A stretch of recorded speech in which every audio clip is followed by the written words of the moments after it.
Hello everyone, my name is Haley Ainsworth, and today this is basically just going to be a rant and maybe a little history lesson because I just recently saw the Oscar nominations, and to my surprise and probably everyone else's, women directors are as usual pushed aside and forgotten.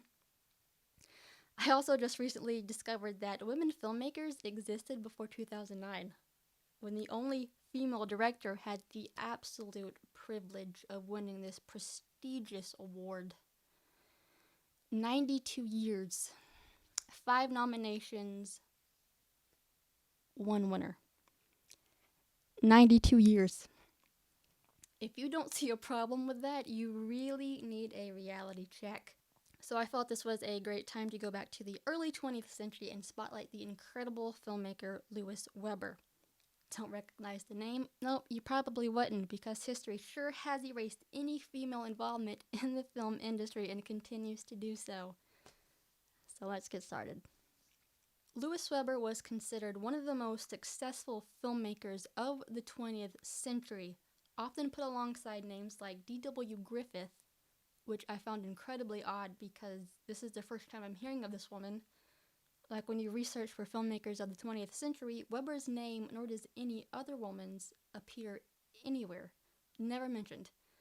Even though she was the first and only woman elected to the Motion Picture Directors Association of 1916. So why was this woman erased from film history? Let's take a look back into her early life. She started her career in 1907 with her husband, Philip. Now, Weber was, let's say, the more dominant force behind their work, meaning she was the sole creator and made all the important decisions that her husband couldn't make. She wrote, she cast, she acted, directed, she assembled the film down to the effects and titles. She even operated the cameras. She even started her own production company, Lois Weber Productions, in 1917, where she then began releasing her films. Now, those films were a bit controversial for her time. She often focused on subjects such as birth control, prostitution, and political hypocrisy. So if anyone is to be labeled ahead of their time, it is this woman. She was basically an auteur. She used her films as an educational purpose on social issues, mostly those experienced by women. Weird how we don't know who she is. She often lobbied for more opportunities for women filmmakers over time, as well as advocating for more complex roles.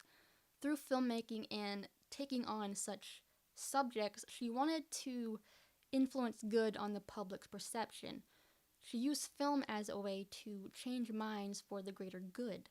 Weber released around 138 films, which is more than Charlie Chaplin. Crazy, right? So what happened? 1922. This was the year that Weber's marriage ended.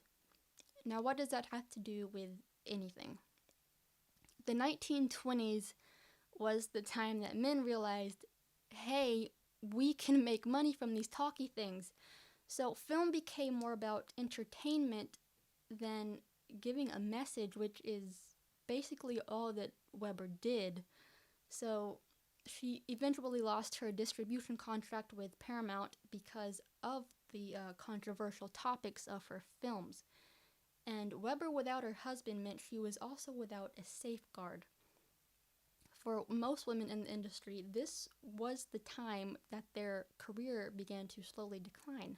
She even wrote an article about it where she says women entering the field now find it practically closed, whereas a male beginning would not be so handicapped. That was a century ago, so why does it sound so familiar? It's a century later and it's still happening. Something needs to change. So how did Weber, at one point Universal's highest paid director, die alone and penniless? Enter Captain Harry. Heck of a guy, this one.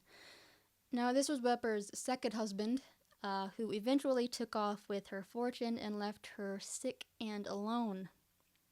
Some men are just God-sent gems, am I right? It really sucks because most of her films are pretty much impossible to see now. Universal had a major nitrate fire back in the 1940s, and most of Weber's work was lost. Now, this is a great reason as to why we don't know Weber today. Couldn't be the lovely men of Hollywood who control everything and have so much respect for women filmmakers. No, couldn't be that. But there is a good thing. You can watch one of her films, Suspense, in the series Pioneers, First Women Filmmakers. I was honestly appalled at what I found when I began researching more on Weber and how she was basically thrown away in the later years of her life. This successful pioneer of a female filmmaker died forgotten and broke. The amount of disrespect this creative force faced even after death is baffling to me. For someone with such influence in the filmmaking industry, like the very beginnings, she literally introduced the techniques that we see in film today was nearly erased from Hollywood's history.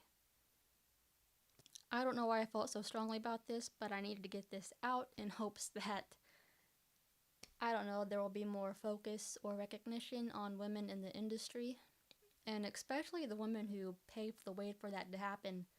Those like Lois Weber and many, many others who were basically pushed out of it so long ago.